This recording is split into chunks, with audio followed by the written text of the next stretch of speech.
Hey, welcome back. Before we get too far into this video, be sure you're subscribed and give us a like before you forget. This week, we're trying to get our RV air conditioning working better. We're changing the oil in both our vehicles. I have nothing to say. Hotter than heck is on the top of an RV roof. Yeah. And we've got our parts back for our electric motor, and we need to get them installed. Because if I get over there to help you, I might not be able to get up. 2 years ago, we purchased a hurricane-damaged boat with the dream of sailing her around the world.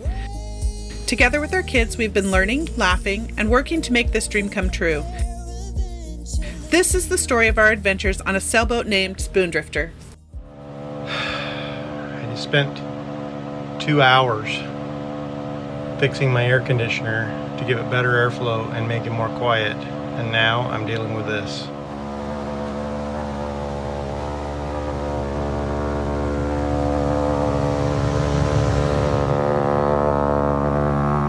That loud buzzing sound is inside the duct inside the ceiling because it's probably got a loose flap, and so it's in the wind. Why can't it be easy?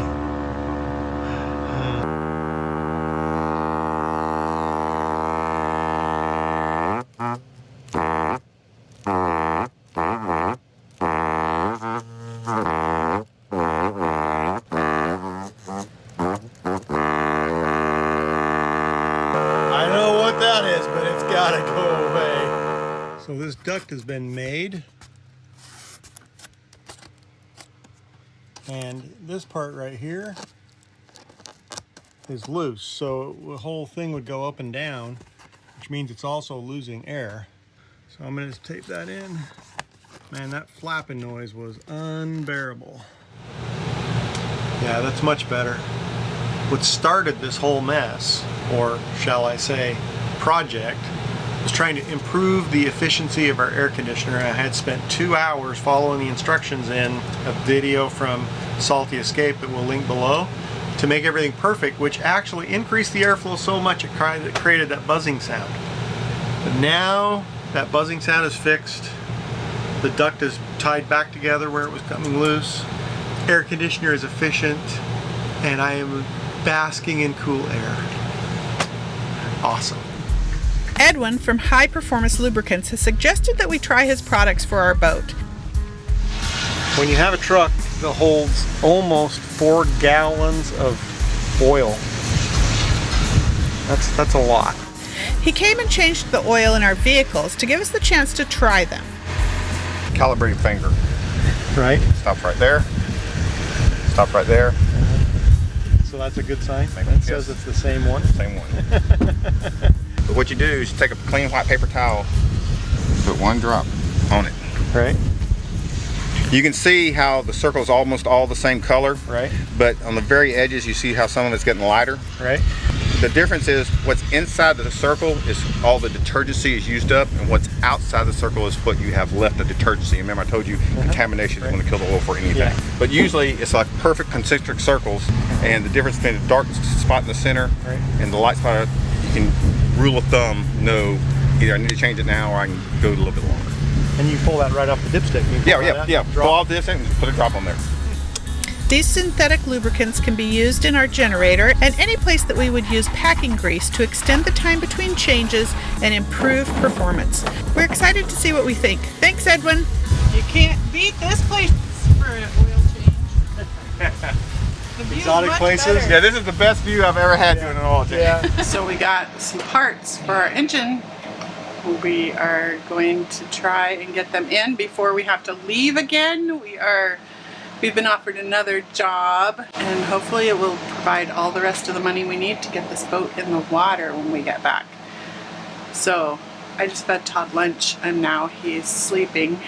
He got up early and worked, and we brought him lunch. But we also brought him these parts for our engine, and I really want to get them installed. So we need to get him to wake up. What are you guys doing? Looking on Google Maps at the boatyard before the hurricane. And Abigail's watching stuff. Alright, dear, wake up, wake up.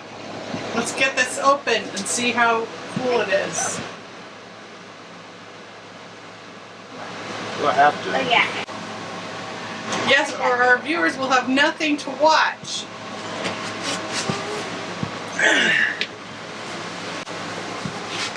I have nothing to say. So one of the challenges is going to be that we really are real time.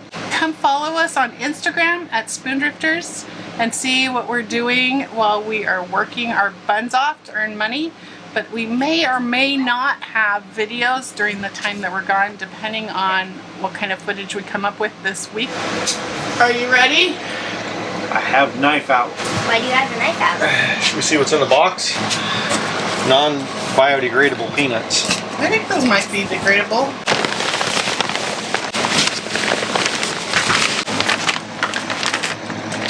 This must be the current sensor, our display, and the updated motor wiring. Can I take a packing peanut back? I want to get in there. You have to clean up whatever mess you make. Don't let it fall down in here. I don't want it in the bilge. I don't want it Dad in there. doesn't want them through the holes going down into the battery compartment. Packing peanuts and bubble wrap. What more could kids ask for? So is that everything? I think so. My turn, Abigail. Nothing. I think so. So now that you've taken it apart, can you put it back together faster? No, probably not. Everything in here is squashed. Especially I got to add this into the circuit somewhere, and I don't remember where. But Packing peanut smell bag. So we didn't have that part before. no, this is the current sensor. Abigail has packing peanut shoes. Hey, we're filming here. Shh. Yeah, it could be a little bit of chaos with the kids around and trying to film everything. So this is the current sensor. It's supposed to sense how much current the motor is drawing and help you with how much time you have left on the batteries and Are they that stuck to your feet? It's not mine. See, they do disintegrate, and her feet were damp. I don't know why her feet were damp. Mine's not. Quick, it's melting. It's melting. It's melting. All right, so sorry I interrupted you. That does what? It's a current sensor. So it senses how much current the motor is drawing, displays it on a display for you so you know how much time you have left at that rate, that kind of stuff, what percentage the batteries are at. Now I want to I have no idea what you're going to do. Get her a damp rag, a damp paper towel, and then do not play in them anymore. That's kind of a mess. Alright, that box needs to be folded up or we're going to have a disaster on our hands. What are you doing? Trying to get the bilge pump to suck most of this water out. It's an old bilge pump and I'm not sure it's working properly. It's not sucking. Occasionally it sucks, but mostly it's just spinning. Is it just the water too low right there? I mean, it's down almost to the low point for it, for sure. So now it doesn't turn on. Well, it's a good thing we have new ones, huh? Thanks, Stephen, for buying us some more. I guess to do it by hand. I'm going to vacuum it out. Yep. So let me know when you're done with that. And the best place to do is right there, so I can hand it to somebody. They can take it upstairs and dump it out. You want me to carry that outside? Yeah. Would you like me to do it? Well, my hands still hurt from doing all the RV roofs. Do what with it? Dump it outside, not on our mast. Not on our mast. Or in front of the boat. Oh my goodness. I've been having trouble with my hands since working daily with power tools and paintbrushes on RV roofs this past month. They're pretty tender. I'm hoping they'll start feeling better before our next set of jobs starts. It's hotter than heck in here. Okay, it's not actually hotter than heck. Hotter than heck is on the top of an RV roof. Yeah. This is way good compared to that. It is, but I'm still sweaty. Round two. Let's see how much we can get out of this time.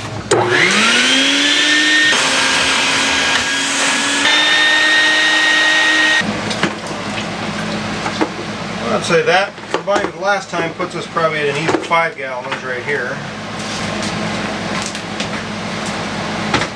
I'm going to put the motor back together here.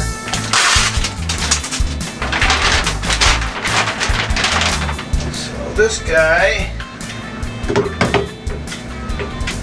mounted right there. Alright, let's see if I can remember what screws go there. Right now I'm just putting these guys back on the correct terminals. It's like I can get it close, but I can't get it on the end of the hole. What's going on? Alright, I gotta take these guys off. Again? They need to be higher. We're gonna lift it up. Those two bolts are the only ones holding it in right now. So Okay, I'm gonna pull the top one out. Is it heavy? That's what I'm looking for. See this thing here has to go on. This is a thing about videoing. You know, I look at all the other YouTube channels, and when they're working on their engine, you can't see what they're doing either. So, sorry. We're working on our motor, and you can't tell what we're doing. Not that they would know what we're doing. It's such different technology. Well, it is. So these brackets right here are what hold the cover on the outside. Now, here's the problem. We got to do the same thing with this side. How are you going to help hold it up? I don't know. Alright, I do. I know. Okay. Want to fill the rest of us in? But you guys might not be able to watch me do this because there's really not a good angle. Is this a boat yoga thing? This is a major boat yoga thing. Because if I get over there to help you, I might not be able to get up. And that might be embarrassing on film. Be real! Be authentic! Okay, this won't fall over if I lean on it, right? Okay, this isn't like gonna electrocute me or nothing. Nothing's hooked up here. If I hold on to these the same way I held on to those. I gotta get those screws out on that side. It is hot and sweaty in here. Yeah, you know why I wanted the fan, huh? Over there whining about me, whining about the fan. Alright, you can go now. I can go? Yep. She's doing it. She's getting out.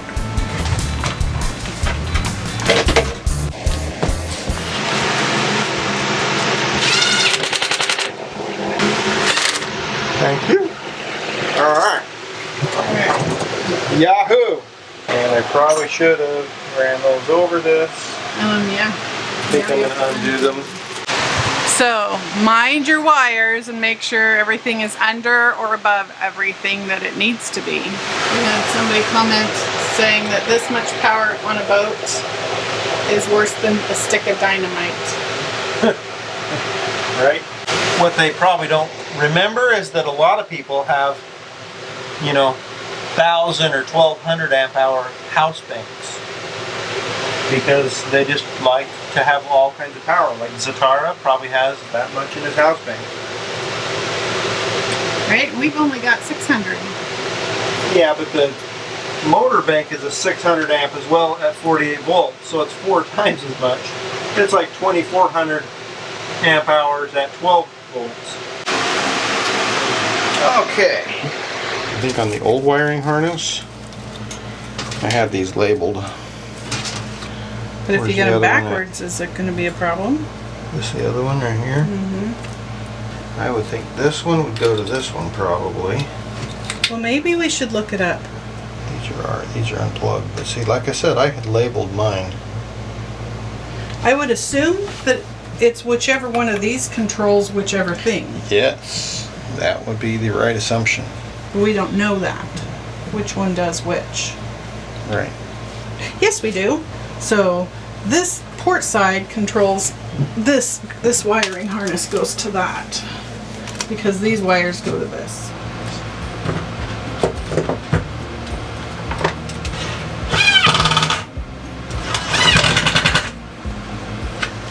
Yay! Alright, now we gotta make the wires. Make the wires. So I gotta find all the wire tools. That's the problem with being away from the boat for a while. It's like, where did I leave that? Yep. Where indeed? We're getting there. Make sure you subscribe and click the bell to be notified when we post next week's video where we get this motor running.